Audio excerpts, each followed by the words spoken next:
జీవితాన్ని బాగు చేసే బాధ్యత నేను నా చేతుల మీద నుంచి మీ చేతుల మీదకి అప్పచెప్తున్నా. ఏం చేస్తారో చెప్పండి మీరు. తప్పనిసరిగా బాధ్యతను తీసుకుంటాం సార్.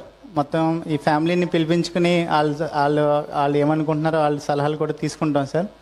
అప్పుడు అమ్మాయి చదువుతుంది కాబట్టి ఇంకా అమ్మాయికి చదువుకునే ఇంట్రెస్ట్ ఉంటే కనుక ఖచ్చితంగా మాస్టర్స్ చదివిస్తాం సార్. ఎంఎస్సీ చేయిస్తాం అమ్మాయి చేత. తర్వాత అమ్మాయికి జాబ్ ఇంట్రెస్ట్ ఉంటే కనుక మా సంస్థలోనే జాబ్లో కూడా తీసుకుంటాం సార్ ఆవిడని. Very much sir, thank you. ఇప్పుడు ఇద్దరు కూడా ఇంకొక అమ్మాయి ఉంది, ఆ అమ్మాయిని ఎంఎస్సీ నర్సింగ్ కూడా చేయించచ్చు మీరు. వీళ్ళిద్దరిని చదివిస్తే జీవితాలు బాగుపడతాయి. ఈ అమ్మాయిని ఎంఎస్సీ ఉద్యోగం, ఆ అమ్మాయిని కూడా ఎంఎస్సీ నర్సింగ్ చేసి బెస్ట్ ఉద్యోగం ఇప్పించడం ఒకటి.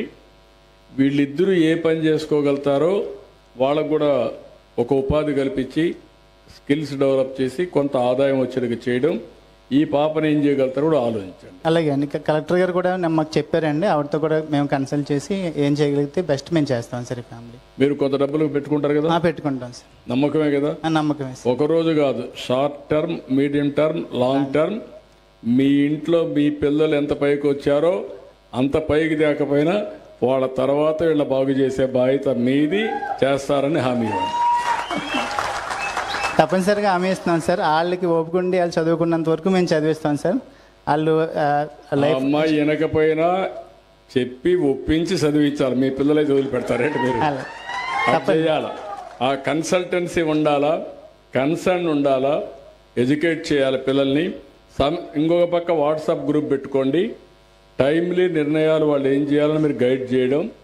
ఒక కుటుంబ పెద్దగా ఎట్లయితే గైడెన్స్ ఇస్తామో మెంటరింగ్, గైడెన్స్, అసిస్టెన్స్ అన్నీ ఇచ్చి వాళ్ళ పైకి తీసుకొచ్చే బాధ్యత మీద గవర్నమెంట్ ఇచ్చేది ఇస్తాం.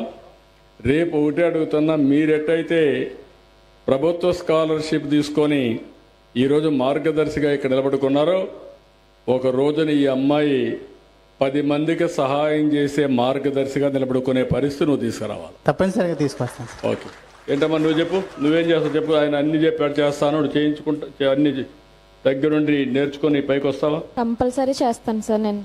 ఓకే చెప్పు, మా అందరికి ఒక హామీ. నీకేం అర్థమైంది దాన్ని బట్టి చెప్పు. చంద్రబాబు గారి సహాయంతో, మార్గదర్శన్ గారి సహాయంతో నేను కంపల్సరీ చదువుకుంటాను సార్. నేను ఇంకా గివ్ అప్ ఇవ్వకుండా ఇంకా కూడా నేను చదువుకుందామని నేను ఆలోచిస్తున్నాను సార్.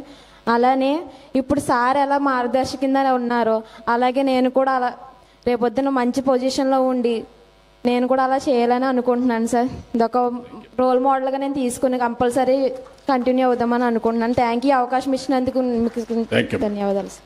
ఇది నా ఆలోచన. వారు చెప్పింది ఇప్పుడు మీరు విన్నారు. ఆర్థిక సంస్కరణలు వచ్చిన తర్వాత P3 వచ్చింది, అంటే పబ్లిక్ ప్రైవేట్